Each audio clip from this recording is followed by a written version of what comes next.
주의 거주 나의 것 비밀한 사랑 나 가졌네.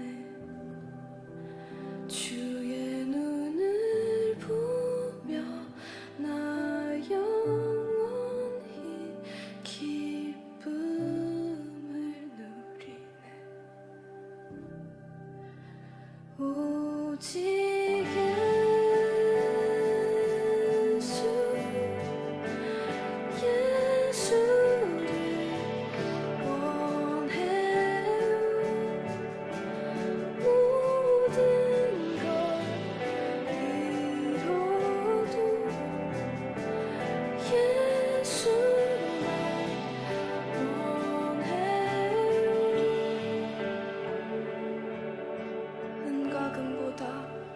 은과 금보다 소중한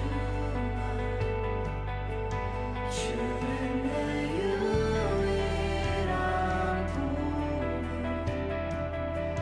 주의 선하심만이 나를 만족시킬 수 있네. 오직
I don't want anyone else.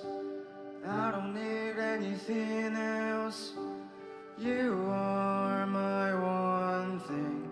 You are my one thing. I don't want anyone else. I don't need anything else. You are my one thing.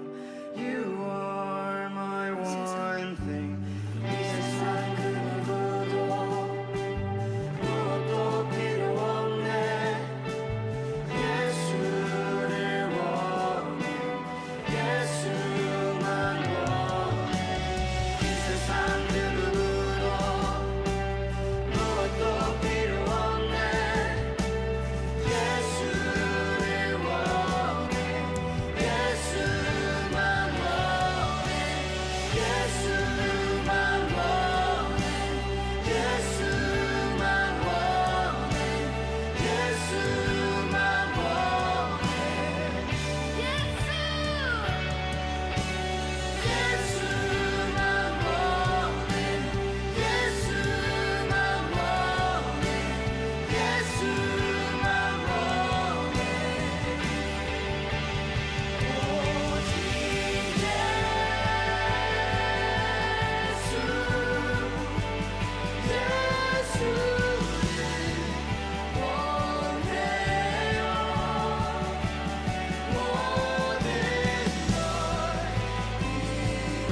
창세기 35장 18절 말씀.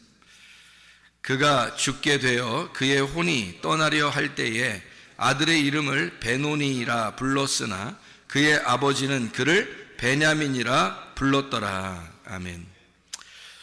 창세기 35장 18절의 말씀은 베냐민의 이름이 어떻게 되었는가라고 하는 것을 이제 나오는 그런 장면인데요. 베노니라고 하는 그 이름이 어떤 의미를 갖고 있는가는 그 번호를 써 있어서 보니까 베노니라는 말은 슬픔의 아들이다, 이런 이름이었고요. 베냐민이라는 이름은 오른손의 아들이라, 이렇게 이야기했습니다. 그러니까 슬픔의 아들이라고 불렀더니 오른손의 아들이라고 불러주었더라. 성경에 이름이 바뀐 사람들이 있죠. 아브라함을 갖다가 아브라함으로 바꿔놓고, 사레를 사라로 바꿔놓고, 야곱이라고 하는 사람을 이스라엘이라고 이름을 바꿔놓는 그런 장면들이 있죠.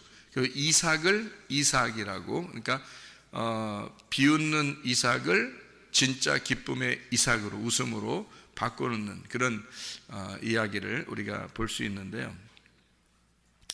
여기서 보면 베노니라는 이름이 베냐민이라는 이름으로 바뀌었더라. 그럼 바뀌는 어떤 과정이 있었을 거 아니겠는가? 그 과정이, 그러면 슬픔의 아들이라는 단어에서 오른손의 아들이란 말은 전혀 반대 말인데, 전혀 반대인데 이 반대가 갈 때 그 과정이라는 게 있지 않았을까 하는 얘기입니다.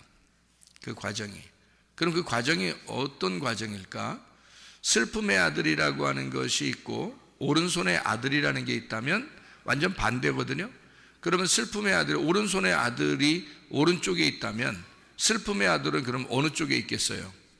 왼쪽에 있겠죠. 그러니까 슬픔의 아들 쪽에 있는 왼쪽, 오른손의 아들 쪽에는 오른쪽인데, 그 오른쪽에는 그러면 슬픔이 변하여 오른쪽으로 갔으니까 부활의 모습, 그러니까 기쁨의 오른손으로 바뀌었겠죠. 그죠? 자, 슬픔의 아들이 기쁨의 아들로 바뀌었다. 왼손에 있던 아들이 오른손의 아들이 되었다. 이제 이런 의미를 우리가 바라볼 수 있죠. 그러니까 한쪽에는 슬픔이라고 썼지만 사실은 기쁨을 반대로 쓰기 위해서 쓴 것이고, 오른손의 아들이라고 썼지만 왼손이라고 하는 것에 반대로 쓴 거란 말이에요. 그죠? 그러니까 왼손은 슬픔이고 오른손은 기쁨이다, 이런 얘기가 되겠죠. 예수님께서도 하늘나라에 올라가서 하나님의 보좌 어디에? 우편에 앉아 계시다 그러죠. 그러면 우편이라고 하는 거는 권능의 자리를 얘기하는 거고, 또 기쁨의 자리를 얘기하는 거고, 부활의 자리를 말하는 것이다. 그러니까 오른쪽이라고 하는 것은 왼쪽에서 오른쪽으로 갔을 때는 슬픔에서 기쁨으로, 그리고 죽음에서 부활로, 아래에서 위로 올라갔다, 이렇게 볼 수가 있죠. 예수님 십자가 밖에 돌아가실 때도 왼편의 강도와 오른편의 강도가 있었죠. 한쪽 편의 강도가 이제 그 예수님을 비난하게 되고, 또 한쪽 편의 강도는 이제 구원을 받게 되는 그런 일들도 있었단 말이에요. 그죠? 그러면 그 양편에 왜 강도가 있었느냐면, 한쪽 편의 강도를 미워해서 거기다 써놓은 게 아니라, 한쪽 편의 강도와 같은 내가, 예수님을 비난하던 내가 예수님을 바라보고 그 예수님의 그 죄 없으심을 인정하고 그분을 나의 주인으로 모셔드릴 때 한쪽 편으로 옮겨가는, 그러니까 한쪽 편 강도가 다른 한쪽 편으로 옮겨가서 낙원에 이르는 그런 장면들을 우리가 볼 수가 있다는 얘기죠. 부자와 거지나서에서 부자가, 가짜 부자였던 부자가 예수님을 이제 제대로 가난한 거지가 되게 되면, 그러면 하늘나라의 진짜 부자가 된다라는 그런 이야기를 하는 것과 마찬가지죠. 그러니까 왼쪽과 오른쪽에는 모두 다 이게 완전히 반대를 성경에 써놓는 것은, 이것을 반대로 써놔서 이쪽 편과 이쪽 편을 갖다가 서로 한쪽은 나쁘다, 한쪽은 좋다라는 것을 쓰려고 하는 게 아니고, 한쪽 편에 있던 자가 한쪽 편으로 가는, 그러니까 이것이 두 개 다 내 마음 안에서 이루어지는 것이다 라는 것을 우리가 생각해 볼 수 있는 거죠. 그러면은 마음 안에서 베노니가 베냐민이 되었다라고 하는 것은 슬픔의 아들이 기쁨의 아들로 바뀌었다. 왼손의 아들이 오른손의 아들로 바뀌었다. 이렇게 볼 수가 있죠. 그러면 어디에서 일어나는 사건이라고요? 내 마음 안에서 일어나는 사건이라고요. 내 마음 안에서 일어나는 사건이니까 왼손이 오른손으로 슬픔이 기쁨으로 바뀌었으니까 어디에서 어디로 옮긴 거예요? 지옥에서 천국으로 옮긴 거죠. 그러니까 지옥의 자식이었던 땅의 운명에서 하늘의 운명으로 천국의 자식으로 바뀌었다는 거죠. 그러니까 땅의 운명에서 하늘의 운명으로 바뀌었다. 이렇게 볼 수 있는 그런 내용들이란 말이에요. 그러니까 나 자신에 대한 하나님께서 우리에게 배려하시는 그 말씀 자체는 나에게 말씀하시는 것이다 라는 것을 우리가 기억해야 되죠. 베냐민이 옛날에 살았는데 그 베냐민이라는 사람이 원래 이름이 옛날에 베논이었대, 태어날 때는. 그런데 그 아들을 아버지가 이름을 다시 불렀대, 베냐민이라고. 그래서 베냐민 지파가 있는 거야, 이스라엘 땅에는. 그 베냐민들이 지금도 살고 있어, 베냐민 지파 사람들이 지금도 살고 있어 라고 그렇게 얘기를 한다면 성경하고 나하고는 아무 상관없는 말씀이 되는 거죠. 그렇죠? 그런데 이 말씀이 나하고 진짜 상관 있는 말씀이 되려면 어떻게 돼야 돼요? 베노니가 베냐민이 돼야 되는데 내 마음 안에서 이루어지는, 내 마음 안에서 베노니가 베냐민이 되고 왼손이 오른손 되고 말이에요. 땅이 하늘로 되고요, 땅의 운명에서 하늘의 운명으로 바뀌어야 되고 지옥의 삶에서 내가 천국의 삶으로 바뀌어야 된다.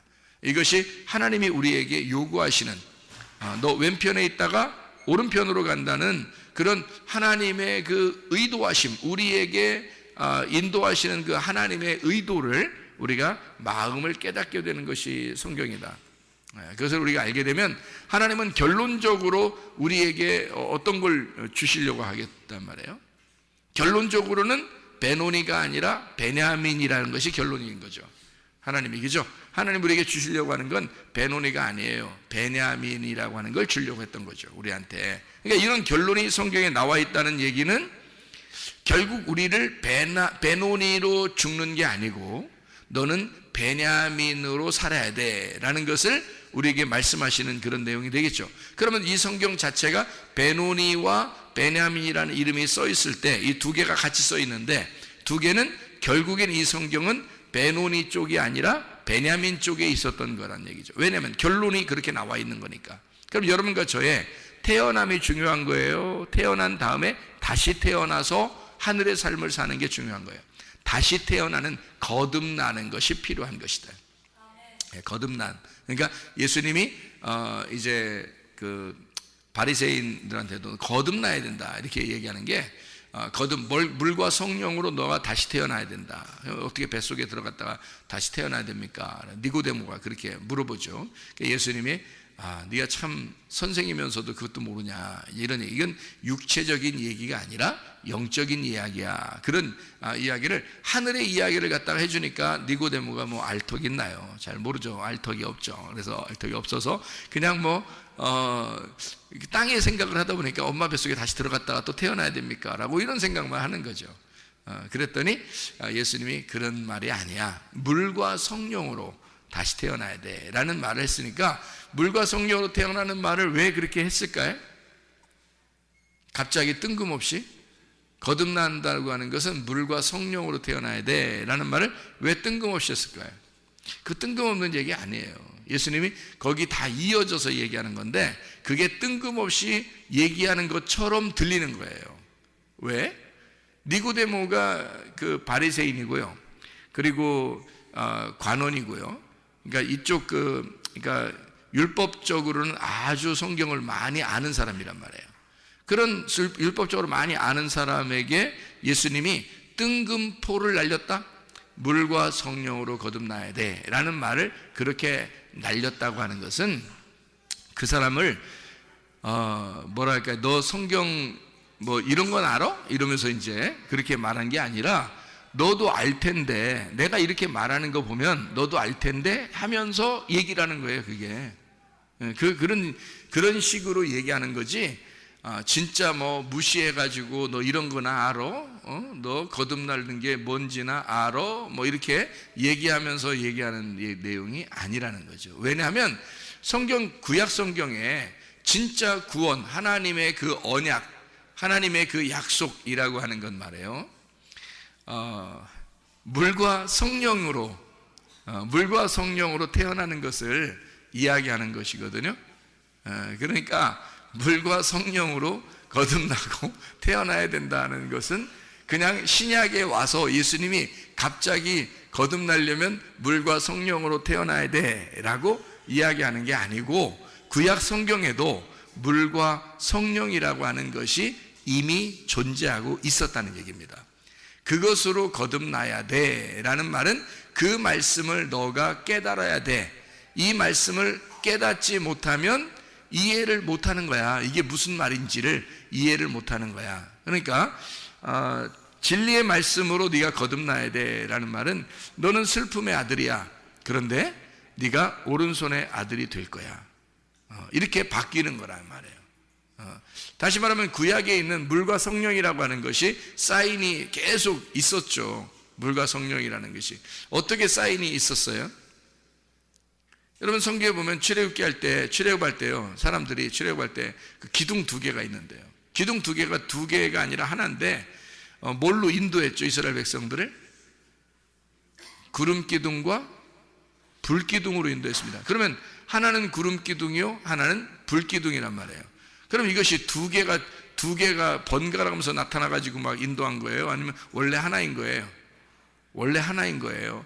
아침에는 구름 기둥으로 바뀌고요, 저녁에는 불 기둥으로 바뀌는 겁니다. 그러니까 구름 기둥과 불 기둥이라고 하는 것으로 이렇게 2개가 같은 하나로 우리를 인도하는 말씀이었다라는 얘기입니다. 그게 천사였다, 그렇게 얘기하죠. 그러니까 구름 기둥과 불 기둥으로 인도하는 천사였다. 그것으로 우리가 이제 이 말씀이라고 보는 거죠. 이 말씀이 그렇게 이루어졌다라는 얘기예요. 그러면 하나 구름 기둥은 뭘로 이루어졌어요? 물로 이루어진 거죠. 물층으로, 그죠? 불 기둥은요, 불로 이루어진 거죠. 예, 그러니까 물과 불로 이루어진 것이다. 이 성경은 물과 불로 이루어진 것이다, 이렇게 되죠. 물과 불로 이루어진 것이 있는데 그것이 물과 성령으로 이루어져야 된다라는 그런 얘기예요. 또 하나가 있죠. 창세기 9장에 보면 무지개가 있습니다. 무지개를 어떻게 보는 거죠? 무지개가 어떻게 돼 있죠? 이렇게 활 모양으로 돼 있어 가지고 뭐가 올 때 이게 와요? 비가 오고 난 다음에 물기가 있을 때 햇빛이 딱 뜨고 그 속에 빛이 나는 거죠. 그러니까 물 안에 빛이 있는 거예요. 맞죠? 물 안에 빛이 있는 거예요. 그러니까 물 안에 불이 있는 거란 말이에요.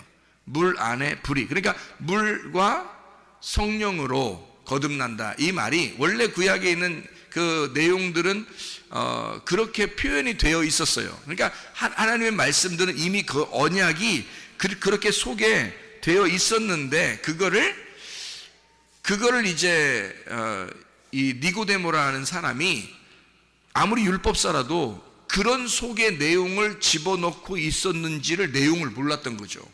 그러니까 예수님이 너 그 내용을 그런 거 들어봤지? 이런 거야 라고 설명하는 건데요, 그걸 모르죠. 왜냐하면 겉으로 이게 물과 성령으로만 생각하니까 물과 성령으로 거듭난다?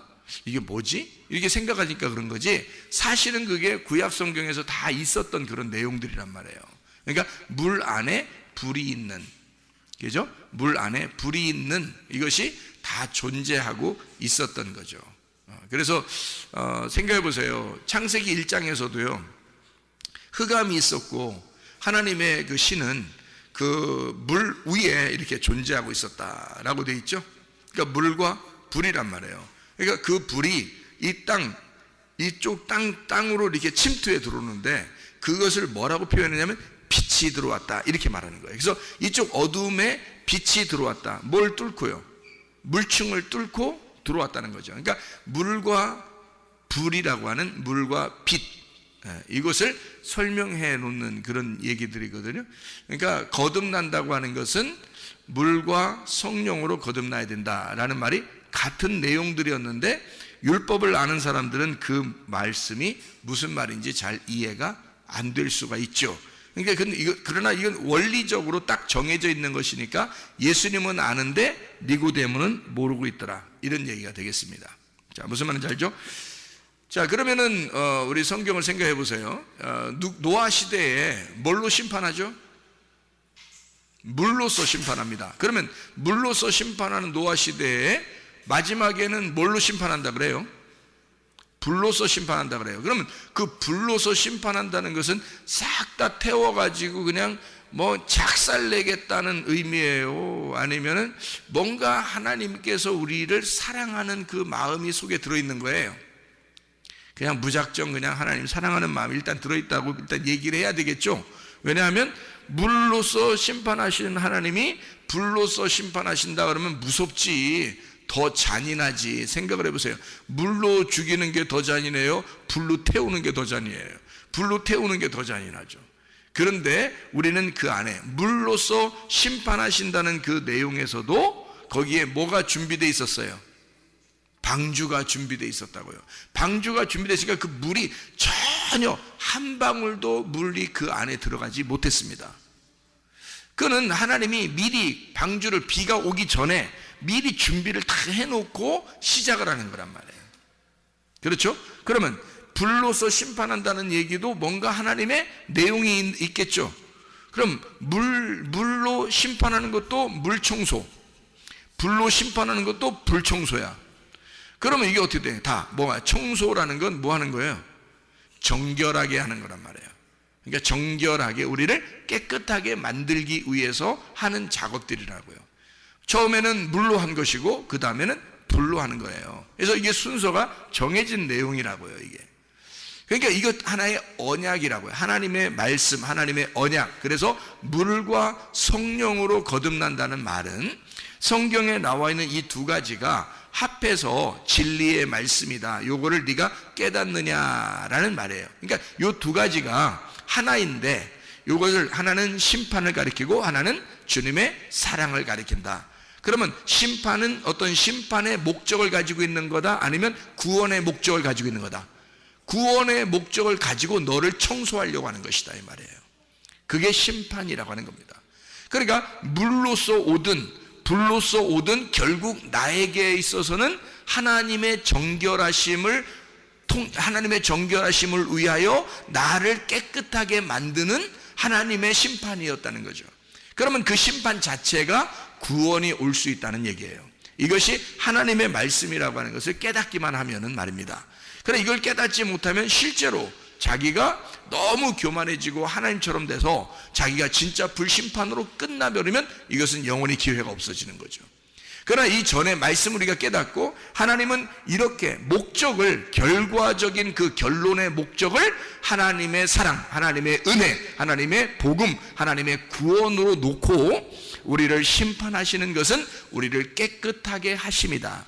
깨끗하게 하려고 우리를 그렇게 심판하시는 것이다 라고 믿게 만드는 거죠. 하나님이 그를 믿게 만드니까 여기서도 베노니라고 슬픔의 아들이라고 하는 것을 아버지는 뭐라고 부른다고요? 아니야, 슬픔의 아들이 아니라 이 아들은 반드시 오른손의 아들이 될 거야 라고 베냐민이라고 불렀단 말이에요. 그러니까 이게 놀라운 거죠. 이게 하나님의 말씀을 그 계시로 깨달은, 그러니까 하나님의 그 고통을 다 받고 그 슬픔의 아들로서 자기가 고통을 다 받아본 그 야곱이 하나님 앞에 이스라엘이 되고 그 이스라엘의 축복을 받는 것이 무엇인지를 깨닫는 그 이스라엘의 그 계시가, 하나님의 그 놀라운 계시를 그가 깨달아서 베노니가 죽을 때 그 엄마의 죽음과 목숨과 바꾼 그 슬픔의 아들이 결국 오른손의 아들이 된다는 그 말씀을 그가 알고 그렇게 이름을 바꿔놓는다는 것은 이름이 베노니가 뭐야, 베냐민 해야지. 적어도 베냐민 해야지. 야, 이름 더럽게 지었다, 아주 더럽게 짓지 말고 이름 좀 바꿔라, 개명 좀 하자, 이래서 베냐민 이렇게 말한 게 아니란 말이에요. 이것은 하나님의 계시라는 거죠. 하나님의 계시를 통해서 이렇게 말씀하시는 것이다, 이런 이야기를 하는 것입니다. 자, 제가 이제 성경을 여러분 이렇게 이런 식으로 이렇게 보게 되면, 제가 성경을 여기서 한번 창세기니까 한번 찾아봅시다. 창세기 42장 16절을 한번 봐봐요. 창세기 42장 16절 말씀. 너희 중 하나를 보내어 너희 아우를 데려오게 하고 너희는 갇히어 있으라. 내가 너희의 말을 시험하여 너희 중에 진실이 있는지 보리라. 바로의 생명으로 맹세하노니 그리하지 아니하면 너희는 과연 정탐꾼이니라 하고 그들을 다 함께 3일을 가두었더라. 이렇게 되어 있습니다. 누구 안 오면 이거를 너희들 말이 다 거짓이다 되는 거예요? 누구 안 데려오면? 베냐민 안 데려오면 너희의 말은 다 거짓이 된다는 거예요. 그죠? 물론 이제 요셉이 자기 동생이니까, 친동생이니까 뭐 그렇게 얘기할 수도 있겠죠. 친동생 좀 데려와라. 보고 싶어 죽겠다. 뭐 이렇게 할 수도 있겠죠. 그런데 일부러 이제 12명의 그 아들에서 이 베냐민을 특별히 진실이냐 거짓이냐를 시험할 때 그 베냐민을 갖다가 이름을 거론했다라는 것을 우리가 볼 수 있죠. 그래서 42장 18절에 보면요, 사흘 만에 요셉이 그들에게 이르되 나는 하나님을 경외하노니 너희는 이같이 하여 생명을 보전하라 라고 하고요, 20절에 너희 막내 아우를 내게로 데리고 오라. 그러면 너희 말이 진실함이 되고 너희가 죽지 아니하리라 하니 그들이 그대로 하니라. 이렇게 되어 있습니다. 그러니까 3일을 가두어 놓고 정신 버쩍 나게 하고 난 다음에 그 다음에 이런 얘기를 또 해요. 베냐민 데려와라. 그러면 너희들이 진실한지 아닌지 내가 시험할 수 있다. 이렇게 이야기를 하잖아요. 그러니까 베냐민이 뭘 대단한데 다른 사람들은 뭐 아무것도 아니야. 그럼 요셉한테는 다른 사람들도 아무거예요. 다른 사람들도, 다른 형제들도 다 아무건데 베냐민이 더 아무거라 그렇지. 자기 속에는. 왜냐하면 베냐민이 뭔 거예요? 그러니까 요셉의 입장에서는 베냐민이 시험하는 기준이란 말이에요. 시험하는 기준. 자, 어떤 기준을 가지고 있다고? 이름이? 베냐민이 어떻게 이름이 됐다고요? 뭐에서 뭘로 됐다고? 베노니에서 베냐민으로 바뀌었다고. 그러면 이게 성경에 뭐가 된다는 거예요? 여러분을 시험하는 잣대가 되는 거란 말이에요.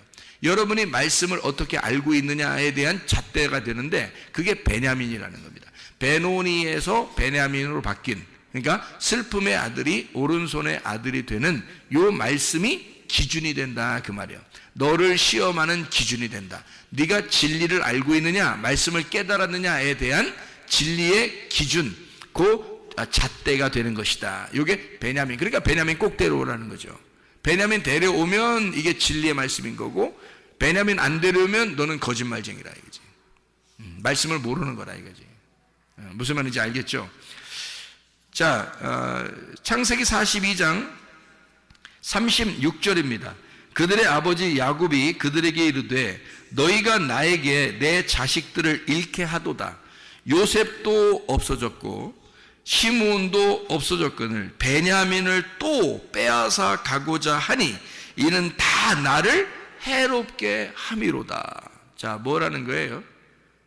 내 거 다 잃어버리게 한다. 내 거 다 뺏어가려고 하는구나. 그러니까 베냐민이 어떻게 될 줄 모르고 보내는 겁니다. 이 야곱이 보낼 때는요, 그 말은 실제로 자기가 다 잃어버리는 순간이란 말이에요. 그러니까 자기가 다 잃어버리기 전까지는 사실은 시험하는 게 아니죠. 다 잃어버리는 것까지가 시험이란 말이에요. 하나님의 시험.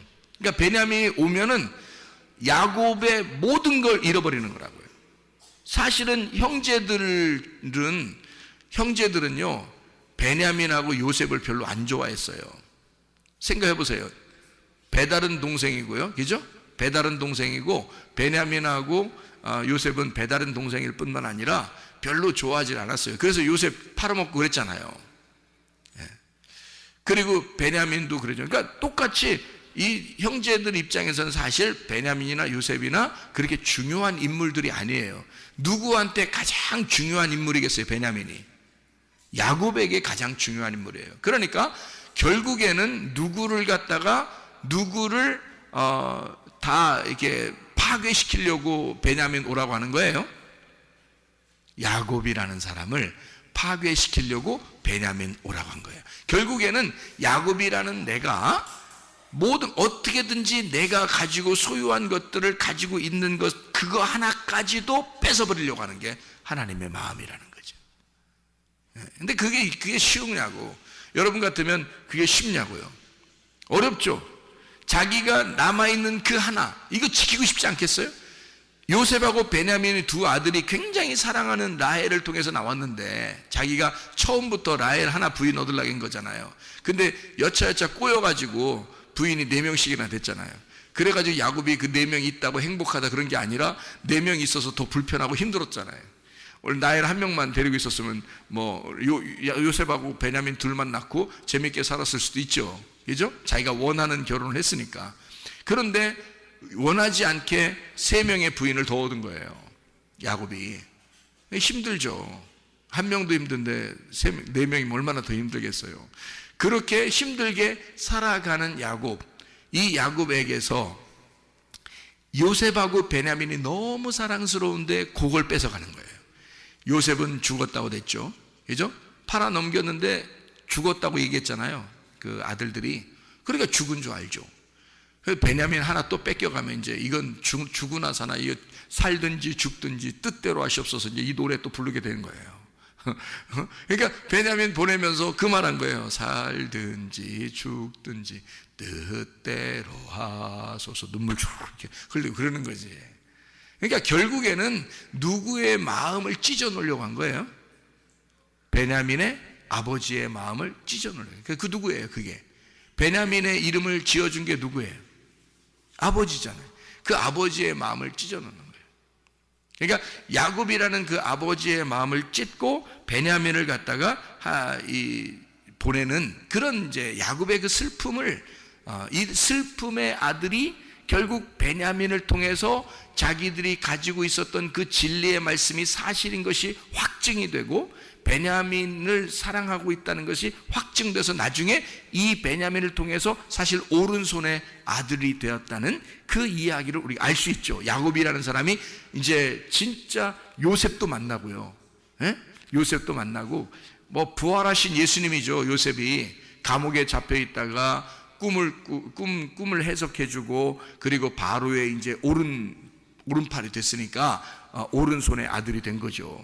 그래서 베냐민을 통해서 요셉을 만나게 되잖아요. 그죠? 베냐민을 통해서. 그죠? 슬픔의 아들이 오른손의 아들이 되는 베노니가 베냐민이 되는 역사. 이게 성경이라는 거죠. 그래서 베냐민을 통한 요셉까지도 만나게 되는 역사다. 근데 베냐민을 오라고 할 때는 야곱의 가슴이 어떻게 된다? 찢어지는 것이다. 이 슬픔의 아들이 되는 거다. 베냐민을 통해서 슬픔의 아들이 된다. 근데 베냐민을 통해서 가보니까 오른손의 아들이 되었다.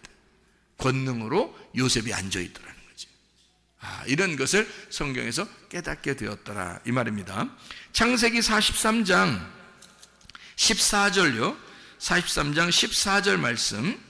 자, 전능하신 하나님께서 그 사람 앞에서 너희에게 은혜를 베푸사 그 사람으로 너희 다른 형제와 베냐민을 돌려보내게 하시기를 원하노라. 내가 자식을 잃게 되면 이들이 이르리로다. 이 말 뭐 가끔 나오죠 성경에. 죽으면 죽으리로다 이런 거 있잖아요. 죽으면 죽으리로다. 살든지 죽든지 뜻대로 하소서 하고 보내는 거예요. 눈물 쫙 흘리면서. 그죠? 이르면 이르리로다. 그렇게 보내죠. 44장 30절입니다. 44장 30절. 아버지의 생명과 아이의 생명이 서로 하나로 묶여 있거늘 이제 내가 주의 종 우리 아버지에게 돌아갈 때에 아이가 우리와 함께 가지 아니하면. 그런 말하죠. 45장 27절을 한번 봐요. 45장 27절 28절까지요. 그들이 또 요셉이 자기들에게 부탁한 모든 말로 그에게 말하매 그들의 아버지 야곱은 요셉이 자기를 태우려고 보낸 수레를 보고서야 기운이 소생한지라. 이스라엘이 이르되 조카도다. 내 아들 요셉이 지금까지 살아있으니 내가 죽기 전에 가서 그를 보리라 하니라. 이렇게 되어 있습니다.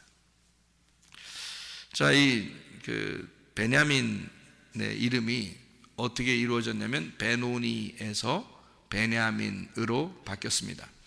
베노니는 슬픔의 아들이고 베냐민은 오른손의 아들입니다.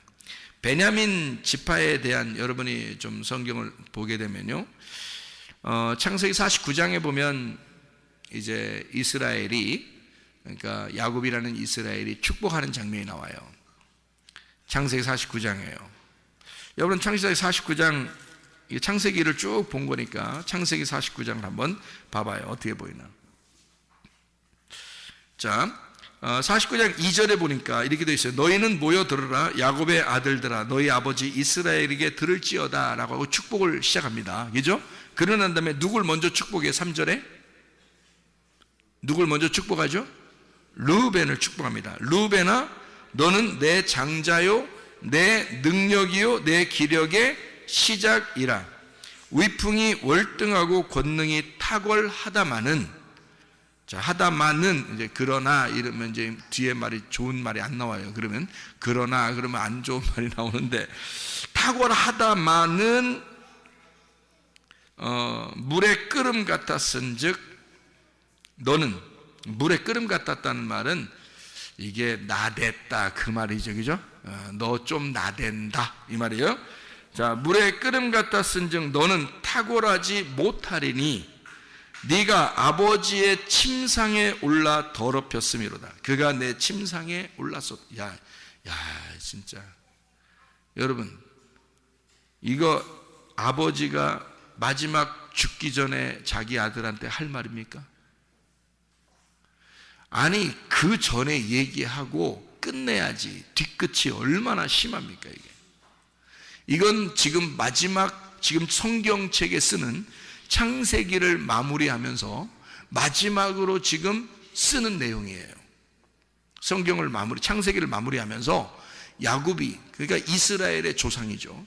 그러면 나중에 그 르우벤이 죽지 않는 한, 네? 그 자손들이 생길 거 아닙니까? 그죠? 자손들이 생기면 그 자손들이 나중에 이 성경책을 볼까 안 볼까? 보겠잖아요. 그러면 르우벤 자손들은 기분 더럽지 않겠습니까? 여러분이 르우벤 자손이라면 이 성경 여기 창세기 49장 내용을 보고 싶겠어요? 안 보고 싶겠어요? 여러분이 자손이라면 보고 싶겠냐고 이거를. 우리는 누구 자손이 되는 거다 그럼? 르우벤 자손이 되면 그 후손들이 이 책을 보면서는 우리 조상 르우벤은 이런 짓 했대. 이거를 쓰려고 생각이 나도 말하지 말았어야 되는 거 아니에요 이게. 그죠? 여러분 같은 말 하겠어요? 마지막 성경의 창세기를 마무리하면서 지금 쓰는 축복인데요, 그 축복을 하면서 축복은 고사하고 저주를 내린다 이게? 그러면 이상하잖아요 여러분. 이상하죠? 네? 안 이상해 하나도? 이상하죠? 이거 마지막 마무리 축복하는 장면에서 저주를 내리고 그리고 그의 자손들이 이것을 볼 수 있도록 만들었다? 그 자손들, 아니 그 자손들 뿐만 아니라 전 세계에 흩어져 있는 하나님을 믿고 주님을 영광스럽게 나타내는 그 주님을 주인으로 모신 자들이 다 보게 되는데 르우벤은 이런 짓 했대요 라고 써놨다. 문제가 크지 않겠습니까? 문제가 크죠 이렇게 되면. 성경은 그냥 막 쓴 거예요? 아니면 뭔가 질서 있게 쓴 거예요? 질서를 읽고 쓴 거예요. 그러니까 질서를 잡아놓고 쓰는 거예요. 성경은 이걸 정해놓고 질서를 잡아놓고 쓰는 거지 그냥 막 쓰면 안 되는 거예요. 그래서 이거는 막 얘기한 게 아니다. 그냥 입이 열렸다고 그냥 말하는 게 아니다. 이건 뭔가 계시가 있었다는 거예요. 그에게. 그래서요, 르우벤이라고 하는 이 사람이 여기서 장자인데 그가 참 탁월한 자다. 그런데 아버지의 침상을 더럽혔다. 아버지의 침상을 더럽혔다라는 말은 어떤 인간이 됐다는 얘기예요? 아버지의 침상을 더럽혔다. 어떤 인간이 됐다는 얘기예요? 인간 말종이 됐다는 얘기잖아요. 인간 말종인데 그냥 말종이에요? 상말종이에요? 상말종이 된 거란 말이에요. 그러면 상말종인데 이거를 갖다가 왜 침상을 더럽혔다는 얘기를 꼭 여기다 쓸까요? 침상을 더럽혔다는 말을 이상하죠, 그죠? 침상을 더럽혔다라는 말을 쓰는 것은요, 음란했다라는 말입니다. 음란하다, 음행하다, 그 말입니다. 그러면 인류의 조상 첫 번째 아담이 어땠나요? 인류의 조상 첫 번째 아담, 하나님의 첫 번째 아들, 첫 아들 아담이 어떤 사람이 되었어요? 선악과를 먹어버렸죠. 선악과는 먹음직 보암직 탐스럽게 하는 거였는데 그것을 먹어버렸어요. 그걸 먹어버린 거를 성경은 우리에게 뭐라고 가르쳐요? 탐욕이라고 가르쳐요. 그 탐욕은 우상숭배고 그 우상숭배는 음란한 행동이다라고 가르치고 있단 말이에요. 그렇죠? 그러면 여기서 르우벤을 갖다가 저주하기 위함인 거예요? 첫 아담에 대한, 첫 아들에 대한 저주를 일부러 쓰려고 한 거예요. 일부러 쓰려고 한 거란 말이에요. 자, 그러면 보세요. 르우벤이라고 하는 사람이 첫 아담 그리고 선악과를 먹은 자이다 라는 것을 여기다 쓰려고 했다면 그 나머지 아들이 쭉 나오죠. 시므온, 레위, 유다, 스불론, 이사갈, 단, 갓, 아셀, 납달리, 요셉까지 쭉 나옵니다. 그리고 난 다음에 베냐민이 나오는 거예요. 베냐민은 여러분 야곱의 아들 중에서 베냐민은 첫 번째 아들이에요? 중간 아들이에요? 마지막 아들이에요? 마지막 아들이에요. 마지막 아들이라고 하는 것을 쭉 중간에 여러 아들이 쭉 있고요. 그 다음에 마지막 아들을 갖다가 써놓는 거죠. 베냐민, 마지막 아담에 대한 이야기를 쓰는 거죠. 베냐민 이름이 무슨 이름이라고요? 오른손의 아들이다. 오른손의 아들이라는 말은 뭐예요? 왼쪽에 있었다가 오른손으로 갔다는 얘기 아니에요, 그죠? 왼쪽에 있다 오른손으로 갔다는 얘기니까 왼쪽에서 오른손으로 갔다는 얘기는 죽어서 부활했다는 얘기예요, 그죠? 땅에서 하늘로 갔다는 얘기고요. 그러니까 베냐민이라고 하는 아들을 최고 마지막에 쓴 이유는, 쓰면서 마지막 아담, 오른손의 아들인 생명나무. 자, 첫 번째 르우벤은 어떤 아들이었다고요? 첫 아담을, 그가 뭘 먹었다고요? 선악과를 먹었다. 그래서 음행하다라는 말을 쓰는 거고, 베냐민이라는 이름, 그 아들의 이름은 뭐라고요? 오른손의 아들이라고요. 일부러 베냐민을 축복하는 겁니다. 마지막으로 베냐민을 축복해요. 물론 마지막 아들이니까 마지막으로 축복하는 거 당연하겠죠. 근데 베냐민을 마지막으로 놓고 축복하면서 오른손의 아들, 생명나무를 먹은 자, 생명나무가 된 자를 축복하는 것이다, 그 말입니다. 자, 그래서 베냐민을 통해서요, 잘 봐요. 여기에 원래 처음에는요, 요셉이라는 사람이, 야곱의 아들 요셉이 죽임당하려고 하다가, 형들한테 죽임당하려고 하다가, 요셉이 야, 형들이 야, 죽여서 뭐하냐, 팔자. 그래서 팔아버린 거거든요. 그러니까 요셉이 하나 잃어버리고 몇 명이 있었어요? 거기에 형제들이 요셉 하나 잃어버렸으니까 몇 명이 있었겠어요? 11가 있었단 말이에요. 그러니까 하나가 없어졌단 말이에요. 11가 모여 있었다고요? 11가 모여 있는데 11가 모여 있으면 돼요, 안 돼요? 안 돼요. 왜요? 야곱의 그 아들들은 12이 돼야 돼요. 12지파가 돼야 되거든요. 그게 이스라엘이란 말이에요. 자, 이해가 됩니까? 그러면 12아들, 12지파가 돼야 되는데 그게 하나님의 정하심인데 요셉을 잃어버렸으니까 그러면 11가 되잖아요, 그죠? 그럼 여기서 이스라엘에서 계속 가나안 땅에서 살게 되면 계속 11가 살게 되는 거겠죠, 그죠? 11의 아들이 계속 사는 거잖아요, 11명이, 그죠? 그런데 요셉이 어디에 가 있어요? 애굽에 가 있죠. 애굽에 가 있어서 쌀을 갖다가 이제 아들들이 가가지고 쌀 좀 얻어오는 거예요. 쌀 얻어서 쌀 좀 사가지고 쌀 얻어서 왔는데 요셉이 무슨 주문을 했어요? 무슨 주문? 베냐민 데려와라 그러죠. 베냐민 데려와라. 베냐민 안 데려오면 니는 이제 나하고 이제 끝났다. 뭐 이렇게 되는 거예요. 그러니까 이거 베냐민 안 데려갈 수도 없고, 이제 뭐 데려가자니 이제 뭐 무섭고, 안 데려가자니 더 무섭고, 이렇게 되는 거예요. 진퇴양난인 거예요, 이 사람들이. 근데 보세요. 베냐민을 데리고 오라고 그래요.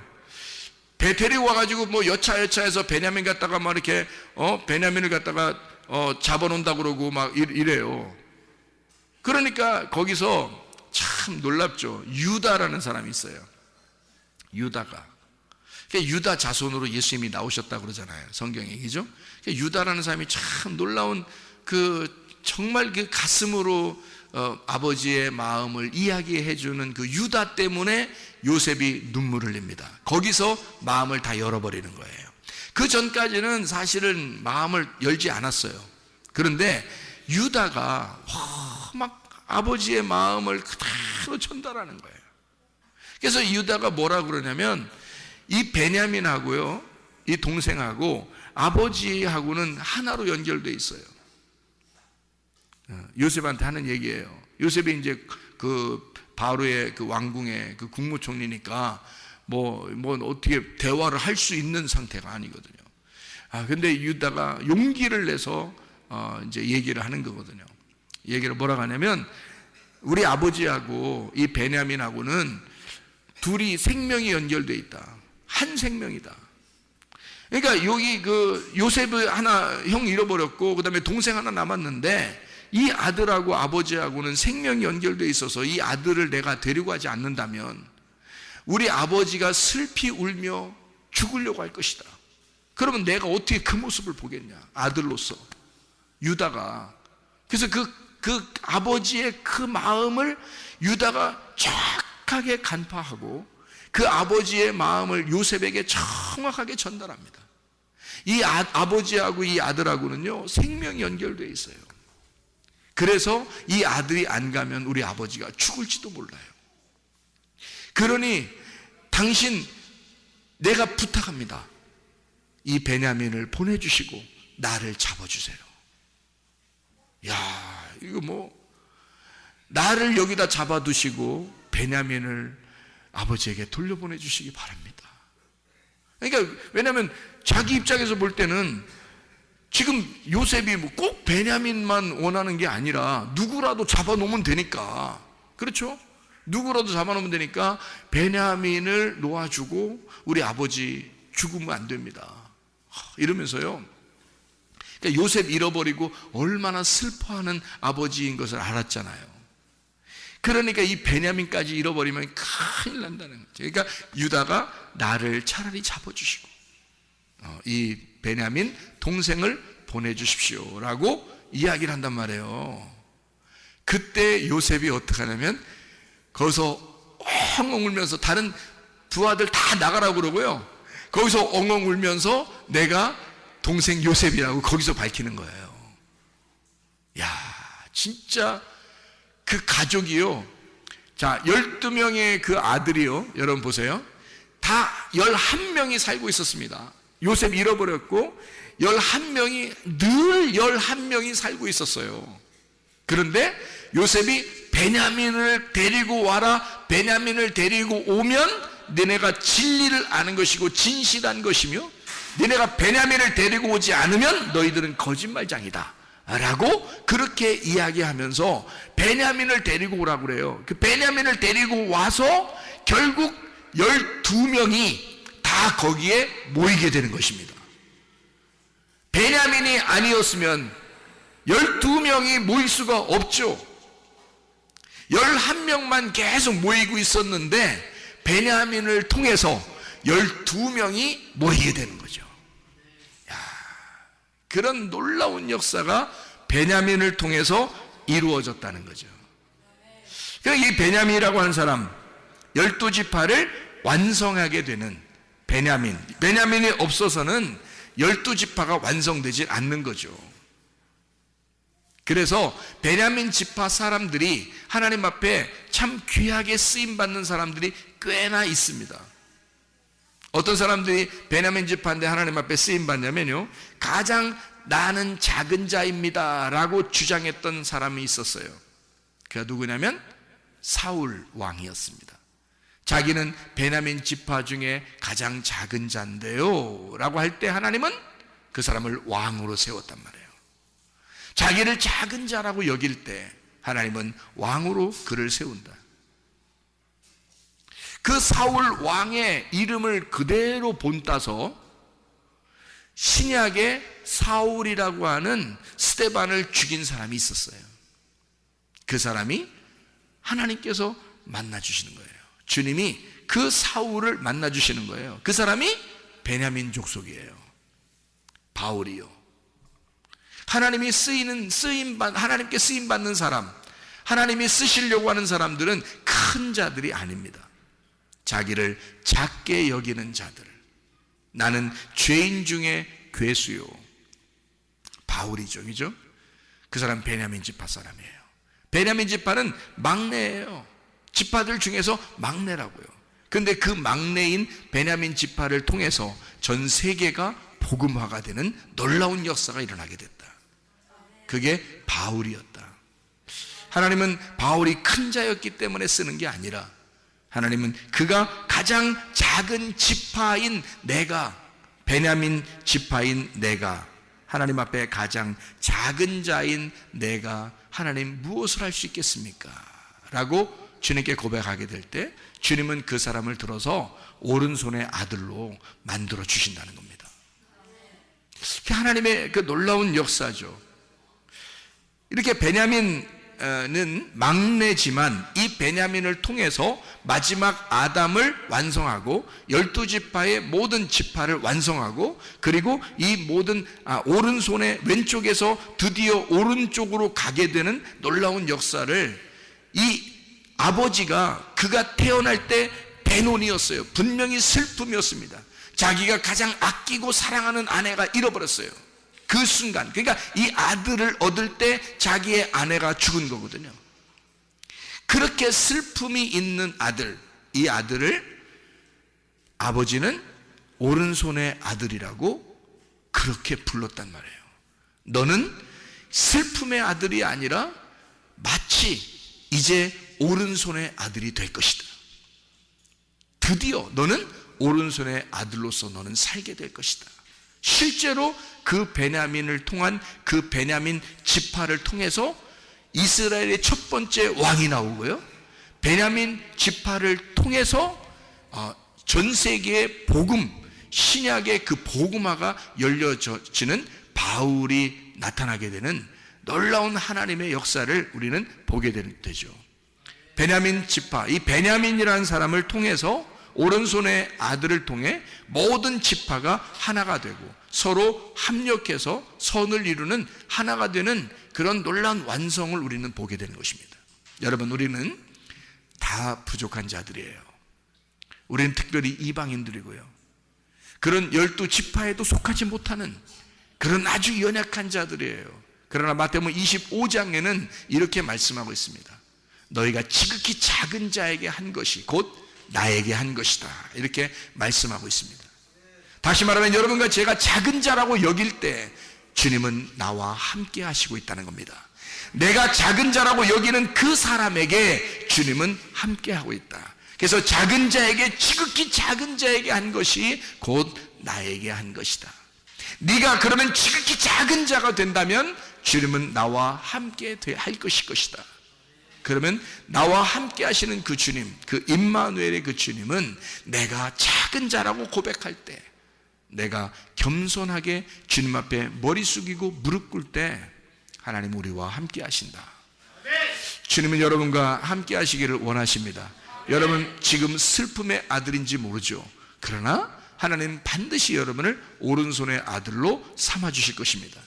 슬픔의 아들이 결론이 아니고요, 오른손의 아들이 결론이에요. 그래서 완성이 되는 것입니다. 하나님의 그 권능, 그 부활의 그 권능 안에 하나님은 우리에게 결론을 정해놓고 우리를 갖다가 슬픔의 아들이 어떻게 하면 오른손의 아들이 되는가를 우리에게 알려주시는 것이 이 성경책이라는 거죠.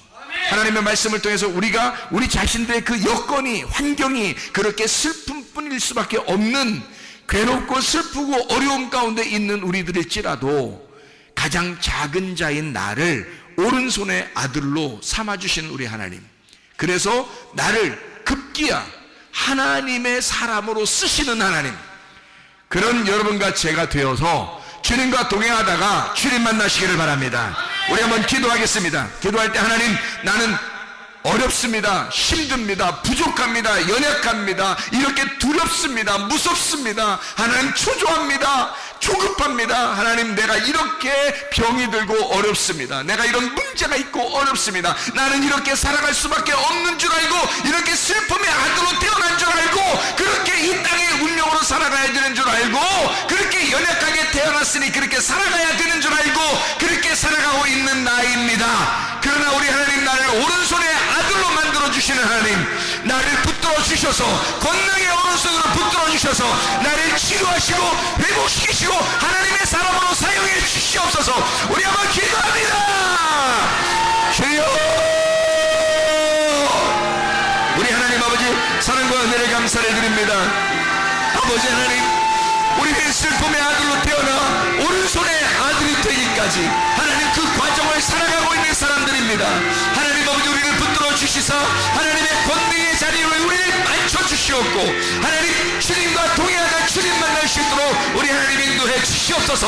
하나님 아버지요, 모든 질병이 변하여 치료가 되게 도와주시고, 모든 문제가 변하여 회복이 되는 역사 있게 도와주시며, 하나님 모든 땅의 운명이 변하여 하늘의 운명으로 바뀌시는 주의 사람들로 살아갈 수 있도록 인도해 주시옵소서.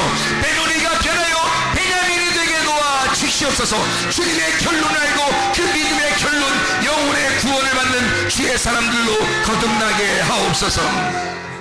비염은 떠나갈지어다, 아토피 떠나갈지어다, 의장병 떠나갈지어다, 어지럼증 떠나갈지어다, 두통 사라질지어다, 류마티스 관절염 떠나갈지어다, 어깨 통증 사라질지어다, 허리 디스크 온전해질지어다, 목 디스크 온전해질지어다, 심장병 떠나갈지어다, 각종 종양암 떠림 떠나갈지어다, 감기 몸살 온전해질지어다, 협착증 떠나갈지어다, 건선 피부 온전해질지어다, 전립선 다 온전해질지어다, 이명은 사라질지어다, 요로결석은 다 부셔질지어다, 자가면역 질환 온전해질지어다, 식도염은 온전해질지어다, 우울증, 불면증, 공황장애, 두려움, 무서움, 조급, 초조 다 떠나갈지어다, 음란거지, 도둑질, 미용, 욕심형은 다 떠나갈지어다. 성령 충만하게 도와주시고 베노니가 변하여 베냐민으로 살게 도와주셔서 주님과 동행하다가 주님 만나게 도와주옵소서.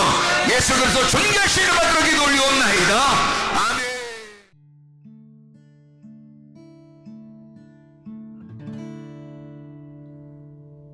내 속에 내가 너무도 많아서 당신을 쉴 곳 없네. 내 속에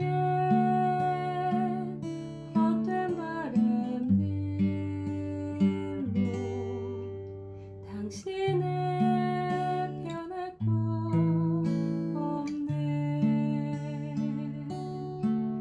내 속에 내가 어쩔 수 없는 어둠, 당신의 쉴 자